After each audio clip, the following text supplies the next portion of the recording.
Кандайсыздар? Бүгүн сиздерге килкилдектин рецеби менен бөлүшөмүн. Ал эмне десеңиздер, кадимки эле холодец. Уйдун шыйрагын куйкалап, жууп, тазалап, анан кийин дагы эт кошуп, ушинтип казаныбызга асып коебуз. Кайнайын деп көбүгү чыгып калганда бул суусун төгүп салабыз.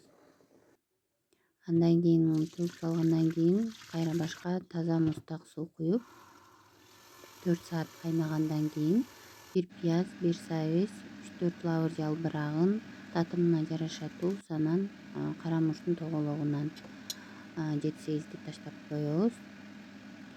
Андан кийин дагы 2 саат кайнагандан кийин чыгарып алабыз. Этин майда кубик формасында туурап алабыз. Өзү деле эзилип, сонун болуп бышып калат. Андан кийин ушундай шорпосунун үстүндөгү майын алып коебуз, себеби тоңгондо үстү агарып калат, ошон үчүн майын алып салабыз. Андан кийин шорпосуна майда тууралган чесноктон кошуп аралаштырабыз. Өзүңүздөр жактырган, тандаган идишиңиздерди тизип, алгач этибизди салып алабыз.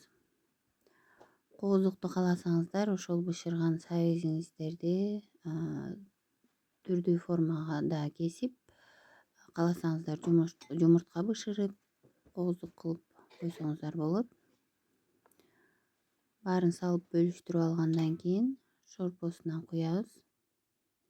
Шорподон куюп 6-7 саатка коюп койсок, өзү сонун болуп тоңуп калат. Килкилдеп рецепт жаккан болсо, жүрөк жөнү басып, каттап алганды унутпаңыздар. Дагы да көп рецепттер менен бөлүшөм.